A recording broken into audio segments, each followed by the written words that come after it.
Assalamualaikum warahmatullahi wabarakatuh. Waalaikumsalam warahmatullahi wabarakatuh. Innal hamdalillah nahmaduhu wa na'inuhu wa nastaghfiruh wa na'udzu billahi min syururi anfusina wa min sayyiati a'malina. May yahdihillahu fala mudhillalah wa may yudlilhu fala hadiyalah. Asyhadu an la ilaha illallah wa asyhadu anna Muhammadar Rasulullah. Allahumma shalli wa sallim wa barik ala Rasulillah Sayyidina Muhammad ibn Abdullah wa ala alihi wa sahbihi wa mawala amma ba'd. Ma'asyiral muslimin, segenap jamaah musalla abadan syakura perumahan Citra Indah, segenap jamaah majlisul ilmi, jamaah pengajian rutin malam Sabtu yang biasanya pengajian rutin kita laksanakan ba'da Isya, namun oleh karena ba'da Isya malam ini ada acara tabligh akbar di Masjid Cikal Harapan Citra Indah City. Jadi nanti setelah kita selesai melaksanakan sholat Isya berjamaah, kita sama-sama menghadiri acara tersebut. Mudah-mudahan acara tabligh akbar pada malam ini ya sesuai dengan apa yang kita harapkan, lancar, kemudian suasananya nyaman, penuh hikmat, kemudian kita bisa mengambil berbagai macam manfaat, berbagai macam ilmu yang disampaikan oleh para penceramah nanti, khususnya oleh Profesor Ustadz Abdul Somad LC DSA PhD. Nah, saya nggak tahu itu apa. Pokoknya begitu aja udah. Kita sambut kedatangan beliau dengan senang hati. Insya Allah kalau kita cinta ulama, insya Allah nanti di hari kiamat kita akan mendapatkan syafaat dari ulama. Mudah-mudahan nanti di hari kiamat kita semuanya termasuk ke dalam golongan orang yang mendapatkan syafaat dari Nabi Muhammad atau dari para ulama atau dari para syuhada. Amin ya Allah ya Rabbal alamin. Malam ini pengajian ditarik atau dimajukan waktunya pada maghrib sampai isya. Mari kita awali, kita buka pengajian rutin kita pada malam ini memasuki malam tanggal 18 di bulan Dzulqa'dah tahun 1443 Hijriah bertepatan dengan tanggal 17 Juni 2022. Kita awali dengan pembacaan Ummul Kitab Suratul Fatihah dan dengan pembacaan sholawat atas Nabi kita tercinta. Sekaligus kita bermunajat kepada Allah Subhanahu wa taala. Semoga dengan barokah, karomah, mukjizat, kemuliaan dan keagungan dari surah Al-Fatihah sebagai Ummul Quran dan barokah dari bacaan sholawat kepada kekasihnya Allah, semoga acara tabligh akbar pada malam ini di Citra Indah City berjalan dengan lancar, sukses sesuai dengan apa yang kita harapkan. Amin ya Allah ya Rabbal alamin. Dan cuacanya mendukung, cerah, mudah-mudahan cerah, tidak hujan. Amin ya Allah ya Rabbal alamin. Bil kaniyatil Fatihah. A'udzu billahi minasyaitonir rajim. Bismillahirrahmanirrahim. Alhamdulillahi rabbil alamin. Arrahmanir rahim. Maliki yaumiddin. Iyyaka na'budu wa iyyaka nasta'in. Ihdinas siratal mustaqim. Shiratal ladzina an'amta 'alaihim ghairil maghdubi 'alaihim waladdallin. Rabbighfir lana amin. Allahumma shalli 'ala sayyidina Muhammad wa asqilil zalimin bil zalimin. Allahumma shalli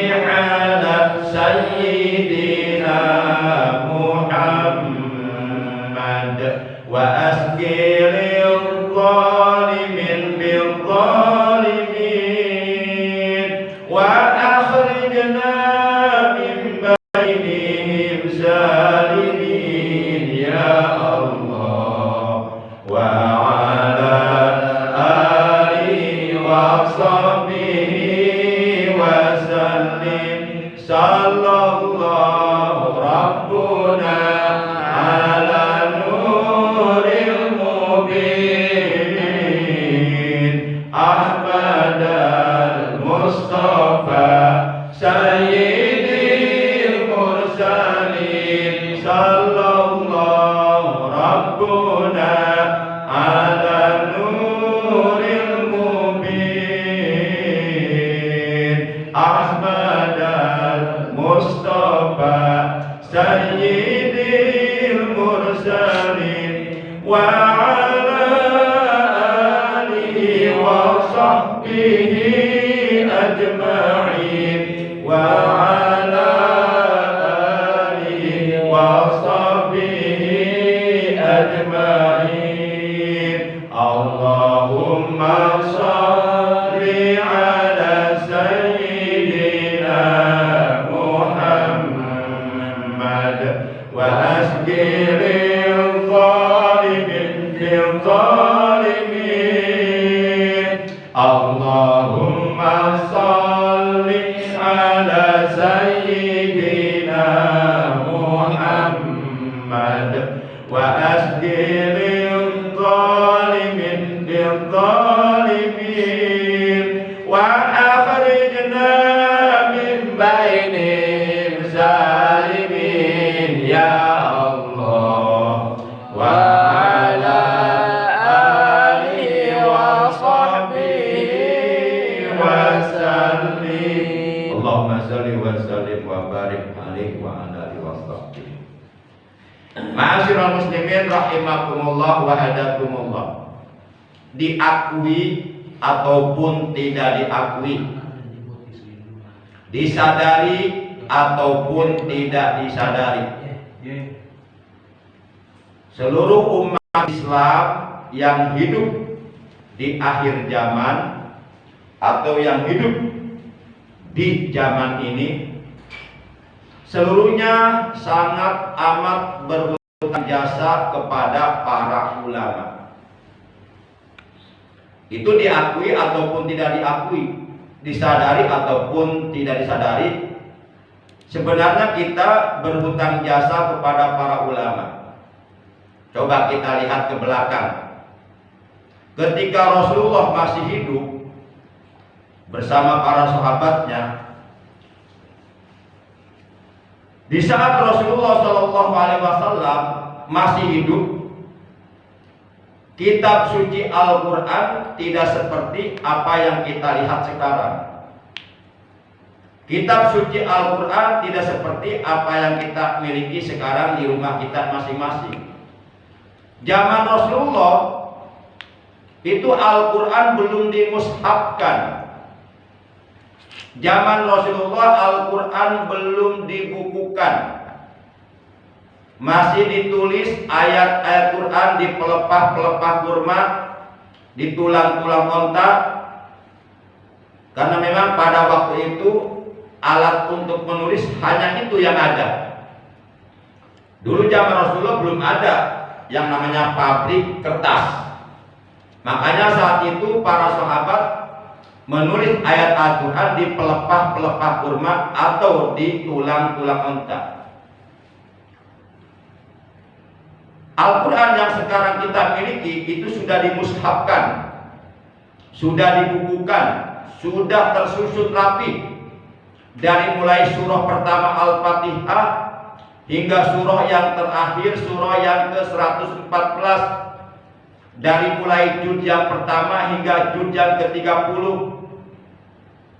Zaman Rasulullah Al-Quran itu belum ada sakalnya, belum ada harokatnya, belum ada barisnya, sehingga sulit untuk membedakan mana huruf ba, mana huruf ta, mana huruf sa, mana huruf nun.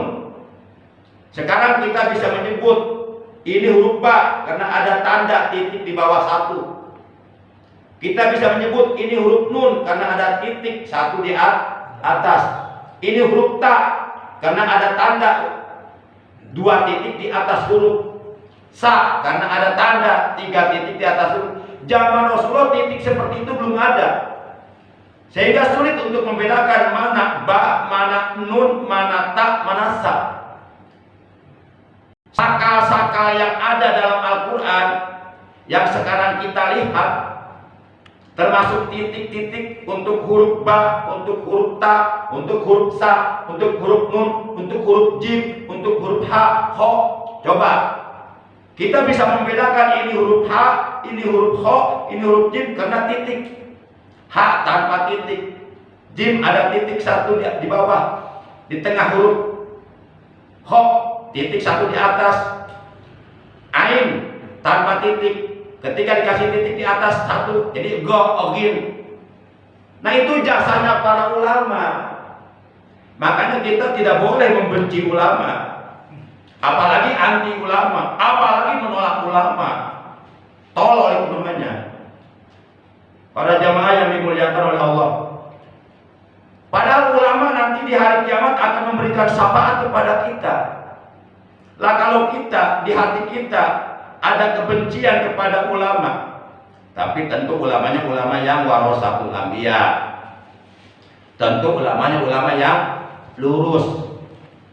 Ulama yang tetap konsisten, komitmen menegakkan agama Allah, konsisten, komitmen menegakkan kebenaran dan selalu berpihak kepada kebenaran, tidak pernah berpihak kepada kebatilan. Kan ada juga ulama yang justru malah berpihak kepada kebatilan, justru malah berpihak kepada orang-orang yang berbuat jolim. Kalau ada ulama seperti itu namanya ulama pesanan, ulama amplop. Pokoknya yang penting amplopnya tebal, udah didukung sama dia. Nah, naudzubillah min. Nah, ulama-ulama yang seperti ini sebenarnya disadari ataupun tidak disadari oleh mereka telah mengkhianati para rasul. Mereka telah berbuat khianat kepada para rasul.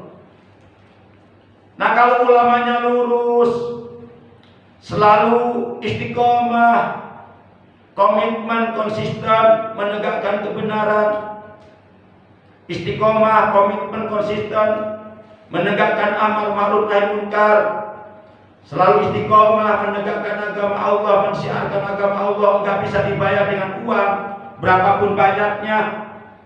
Nah, ulama yang seperti ini yang disebut ulama warasatul anbiya. Ulama yang seperti ini yang disebut ulama yang tetap konsisten, komitmen memegang teguh kepercayaan dari para rasul.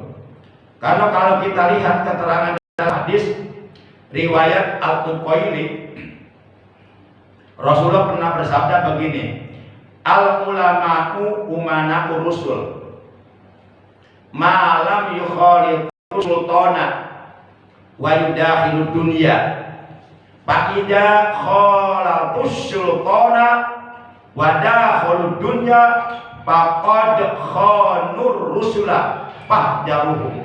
Ini hadis rawahul Uqaili, hadis riwayat Imam Al-Uqaili. Dalam hadis ini, mohon maaf ini suaranya agak berat, agak sedikit ini berat. Stereo. Ya, ini ya, harusnya yang ceramah di sini nih Pak Suartono nih. Pak ganti ini Pak. Alhamdulillah, alhamdulillah. Betul. Baik, kita niat itikaf ya sambil niat juga nunggu masuknya waktu sholat isya berjamaah. Nah, mari kita artikan hadis yang tadi. Rasulullah bersabda, al-ulama'u umana'ur rusul. Artinya, para ulama itu adalah kepercayaan para rasul. Para ulama itu adalah para pemegang amanah para rasul.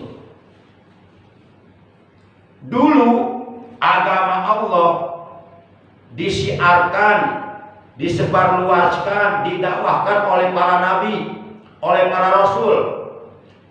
Nah, para nabi, para rasul sekarang sudah tiada. Ajaran Islam, ajaran Allah tetap harus disebarluaskan, tetap harus disiarkan. Maka yang menjadi pewaris para nabi, yang menjadi pewaris para rasul, yang melanjutkan perjuangan para nabi, para rasul adalah para ulama. Maka para ulama ini berarti memegang kepercayaan dari para rasul.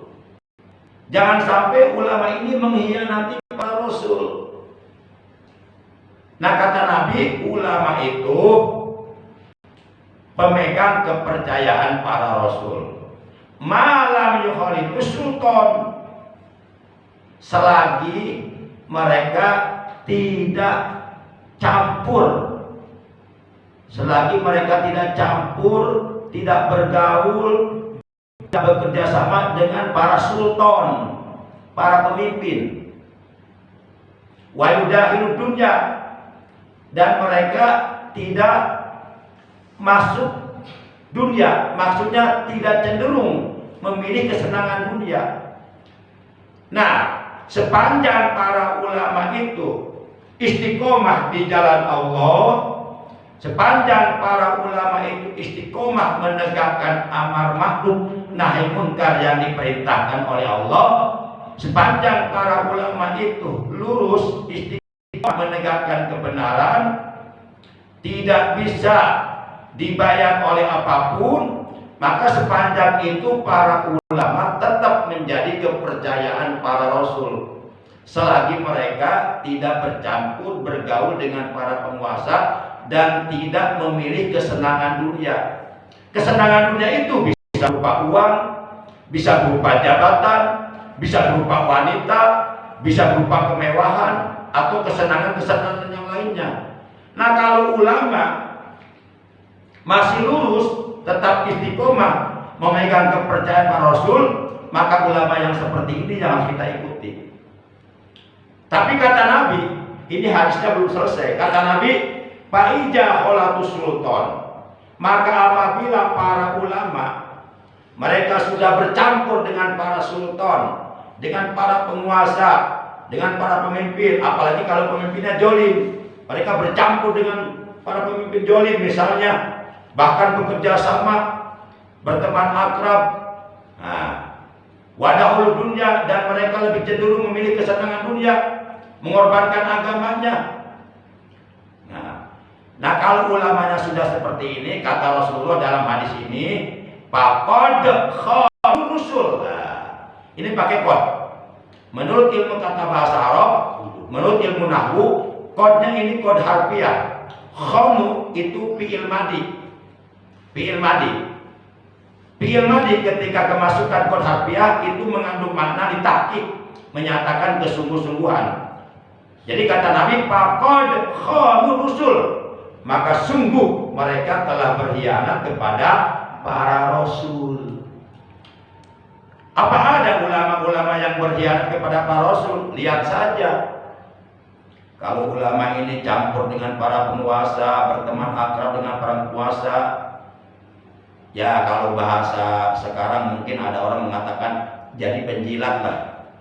Jadi penjilat para penguasa. Yang penting dapat apa coba ayo? Ayo, dapat apa ayo?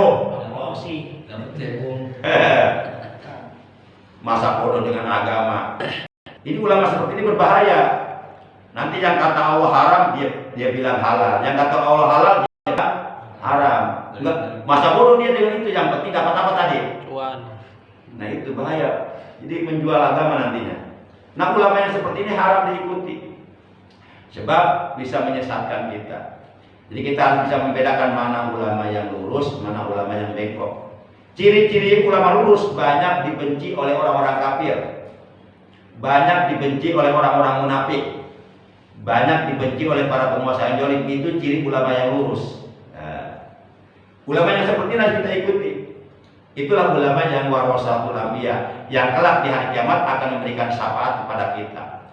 Apa betul para ulama di hari kiamat oleh Allah diizinkan untuk memberikan syafaat? Betul.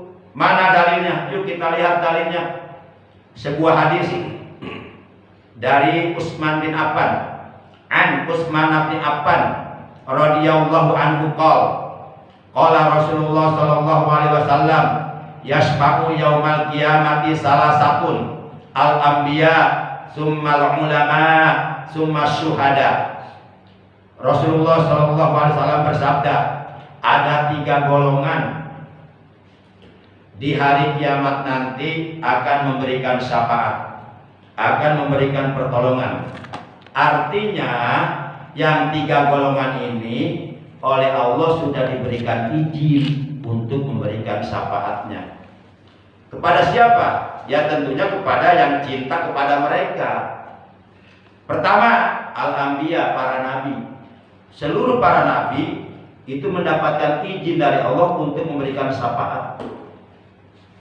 Kepada siapa? Ya kepada orang-orang yang mencintai mereka, yang ikut ajaran mereka. Yang kedua, summal ulama, yaitu para ulama. Para ulama ini, ulama yang warasatul anbiya, bukan ulama yang tadi, bukan ulama karbitan, bukan. Awas. Yang kedua, para ulama yang warasatul anbiya, ulama yang tetap konsisten, komitmen, memegang teguh kepercayaan dari para rasul.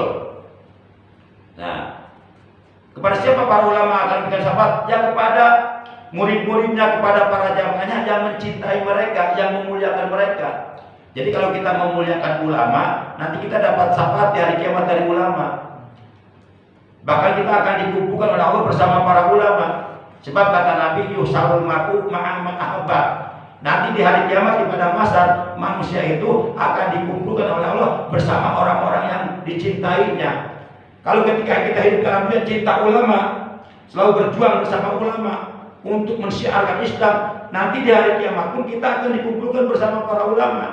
Istilahnya anta ma'a man ahbabta, engkau akan bersama orang yang engkau cintai. Gitu. Itu para ulama. Yang ketiga siapa?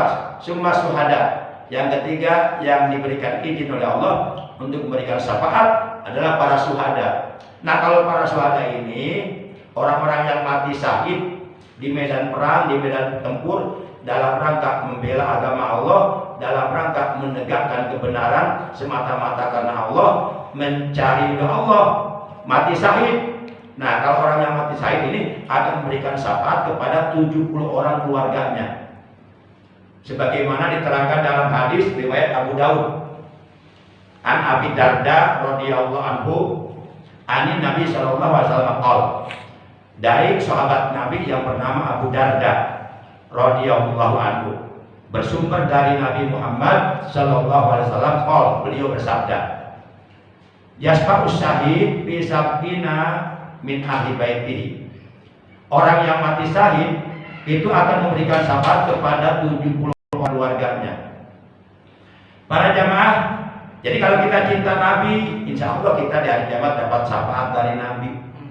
Kalau kita cinta ulama,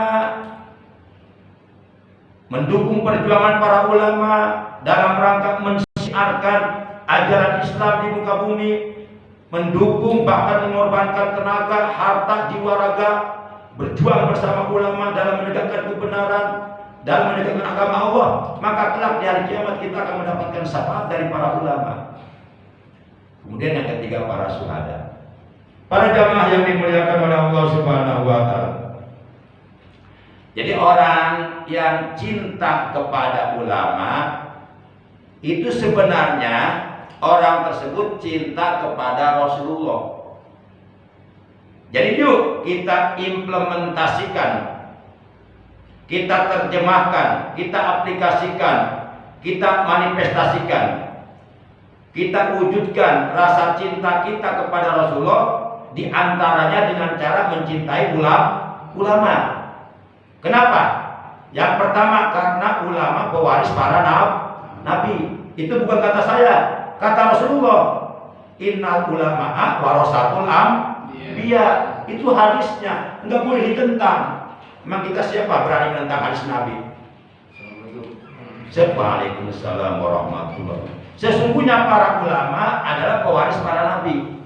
Yang kedua, para ulama itu kekasihnya para nabi. Enggak. Jadi para ulama itu cinta. Nabi Muhammad itu cinta kepada ulama, kepada orang alim.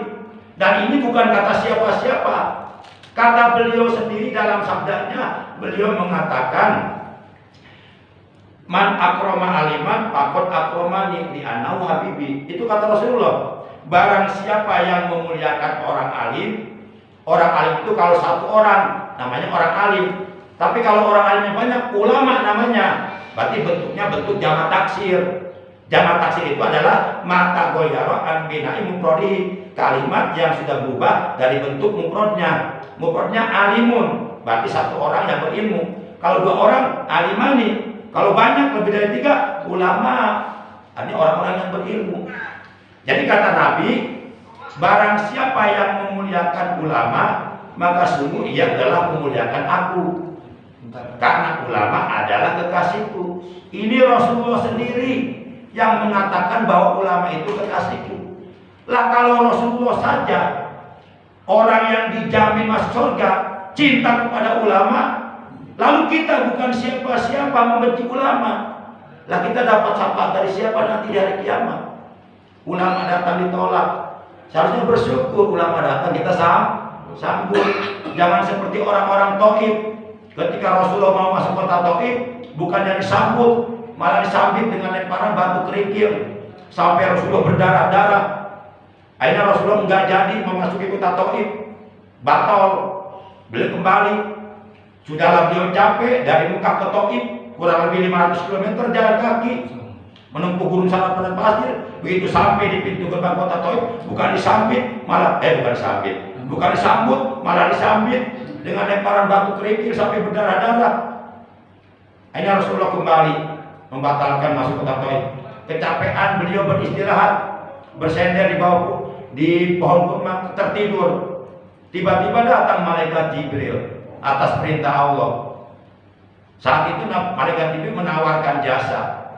Hai Muhammad, apabila engkau memperkenankan, apabila engkau mengizinkan, semua gunung-gunung yang ada di Taif akan aku angkat dan aku tibankan kepada mereka yang telah menyakitimu. Itu malaikat menawarkan jasa. Apa jawab Rasulullah? La taf'al. Jangan kau lakukan. Kita doakan saja. Semoga mereka dapat hidayah. Karena mereka nggak tahu bahwa yang aku bawa adalah kebenaran yang datangnya dari Allah. Nah, itu orang-orang Taif menolak kedatangan Rasulullah ketika Rasulullah mau masuk kota Taif. Karena saat itu orang-orang Taif sudah dihasut oleh Abu Jahal, Abu Lahab, Uqbah, Walid, dedengkot kafir. Sama ketika UAS mau ke Singapura, kan deportasi, ditolak kan, dicekal karena udah dihasut orang semuanya. Sama siapa nggak tahu tuh, cari aja sendiri. Abu Janda. Nauzubillah, ngaku Islam tapi kelakuan kayak orang kafir. Nauzubillah min. Jadi para jamaah yang dimuliakan oleh Allah Subhanahu wa taala. Jadi alhasil, jika kita benar-benar mengaku sebagai orang yang beriman kepada Allah dan Rasulnya, maka wajib bagi kita untuk mencintai ulama yang warasatul anbiya, ulama yang tetap memegang kepercayaan para rasul, ulama yang lurus, ulama yang istiqomah menegakkan kebenaran, ulama yang istiqomah menegakkan amar ma'ruf. Yuk kita buktikan kecintaan kita kepada Rasul, salah satu di antaranya dengan cara mencintai ulama. Para jamaah yang dimuliakan oleh Allah Subhanahu wa taala, ada sebuah doa yang menarik. Doanya begini, Allahumma inni as'aluka hubbak wa hubbak ma yuhibbu wal amal alladhi yuballighuni hubbak. Allahumma ja'al hubbaka habba ilayya min nafsi wa ahli wa minal ma'il barad. Nah, kita ambil pelajaran dari beberapa kalimat yang ada di dalam doa ini. Pertama, Allahumma inni as'aluka hubbak. Ya Allah, sesungguhnya aku mohon kecintaanmu. Berarti dalam doa ini yang pertama yang kita mohon adalah kecintaan dari Allah. Tentu yang namanya orang beriman, siapapun yang mengaku dirinya beriman, benar-benar beriman kepada Allah, tentu hatinya mengharapkan untuk mendapatkan kecintaan dari Allah. Sebab kalau Allah sudah mencintai hambanya, maka balasannya surga. Balasannya surga. Nah, dalam doa ini kita memohon kepada Allah agar kita mendapatkan kecintaan Allah. Allahumma inni as'aluka hubbak. Ya Allah, sesungguhnya aku mohon kecintaanmu. Itu yang pertama. Kata Allah dalam Al-Quran surat 3 Ali Imran juz 3 ayat 31. Apa kata Allah? Bagi orang-orang yang sudah mendapatkan cinta Allah, balasannya. Kata Allah, Allah akan mengampuni segala dosa-dosanya. Ayatnya berbunyi, Qul in kuntum tuhibbunallah.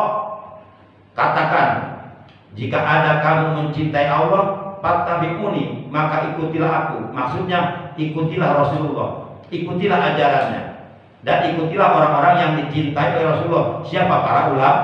Para ulama sebagai pewarisnya. Fattabi'uni yuhibbukumullah, maka niscaya Allah akan mencintai kamu. Wa yaghfir lakum dzunubakum, dan Allah akan mengampuni dosa-dosa kamu. Nah, itu yang pertama. Kita mohon kepada Allah kecintaan Allah dengan doa Allahumma inni as'aluka hubbak. Yang kedua, wa hubbak ma yuhibbuk, dan memohon kepada Allah kecintaan dari orang yang dicintai oleh Allah. Nah, juga kita memohon kepada Allah kecintaan dari orang-orang yang telah mendapatkan kecintaan Allah. Siapa orang-orang yang telah mendapatkan kecintaan Allah? Para nabi, itulah orang yang dicintai oleh Allah. Para rasul, itu orang-orang yang dicintai oleh Allah. Nabi kita, Nabi Muhammad, itu satu-satunya makhluk sealam jagat raya yang paling dicintai oleh Allah. Dan yang mengatakan ini Allah sendiri. Allah katakan kepada Nabi Adam, saat itu Allah mengatakan kepada Nabi Adam, innahu lahabul khalqi ilayya laula lahu la khalaqtuka. Ini kata Allah, yang Allah katakan saat itu kepada Nabi Adam. Keterangannya ada dalam kitab Dalailun Nubuwah. Kata Allah, sesungguhnya Muhammad satu-satunya makhluk yang paling aku cintai di alam jagat raya. Seandainya aku tidak menciptakan Nabi Muhammad, maka sekali-kali aku tidak akan pernah menciptakan Adam, dan aku tidak akan pernah menciptakan manusia seluruhnya. Nah, sampai segitunya Allah Subhanahu wa Ta'ala mengatakan kepada Nabi Adam. Jadi kita mohon juga, selain kita mohon kecintaan dari Allah, mohon kecintaan orang-orang yang dicintai oleh Allah, yaitu Nabi Muhammad Sallallahu Alaihi Wasallam. Nah, juga mohon kecintaan dari orang-orang yang dicintai oleh Rasulullah. Siapa? Yaitu para ulama. Para ulama itu orang-orang yang dicintai oleh Rasulullah. Karena para ulama lah yang melanjutkan, yang meneruskan perjuangan dakwah Rasulullah dalam rangka mensyiarkan ajaran Islam di muka bumi, dalam rangka mempertahankan, menegakkan agama Allah di muka bumi. Seandainya di alam dunia nggak ada ulama, akan seperti apa jadinya? Ulama masih banyak aja. Ternyata banyak manusia yang hidupnya seperti binatang, menghalalkan segala macam cara. Yang penting tujuan tercapai. Kalau perlu membunuh orang, membunuh, yang penting tujuan tercapai. Itu kan kehidupan orang-orang yang tidak beragama. Nauzubillah min dzalik. Laulal ulama lakana nasu kal bahari. Seandainya di alam dunia tidak ada ulama, maka tentu manusia hidupnya akan seperti binatang, menghalalkan segala macam cara untuk mencapai tujuannya. Kalau perlu membunuh, yang membunuh, yang penting tujuan tercapai. Mereka enggak peduli lagi dengan hal haram, dengan baik dan buruk. Mereka hidupnya seperti binatang, memperdulikan hawa nafsunya. Para jamaah, dan alam dunia akan tetap kokoh apabila dengan sebab ilmunya para ulama. 4 pilar utama kokohnya alam dunia. Pertama, bi ilmil ulama, dengan ilmunya para ulama. Yang kedua, bi adlil umar, dengan keadilan yang ditegakkan oleh para pemimpin. Yang ketiga, kemudian bisa khawatir adniya dengan kedermawanan orang-orang kaya. Dan yang keempat, bidakwatil fuqara dengan doanya orang-orang pokok, orang fakir. Ini empat golongan inilah yang menjadi pilar kokohnya alam dunia. Demikian, oleh karena sudah masuk waktu isya, kurang lebihnya saya mohon maaf. Terima kasih atas kehadirannya. Walaupun singkat, mudah-mudahan apa yang kita bahas dalam taklim yang mulia ini oleh Allah dijadikan ilmu yang bermanfaat dan semakin ditambah kecintaan kita kepada Allah dan Rasulnya, juga kepada orang-orang yang dicintai oleh Allah dan Rasulnya, yaitu para alim ulama. Karena para alim ulama kelak di hari kiamat oleh Allah diberikan izin untuk memberikan syafaat kepada orang-orang yang dicintainya. Akhirnya, mari kita tutup taklim kita pada malam ini dengan ucapan hamdalah. Alhamdulillahirabbil alamin.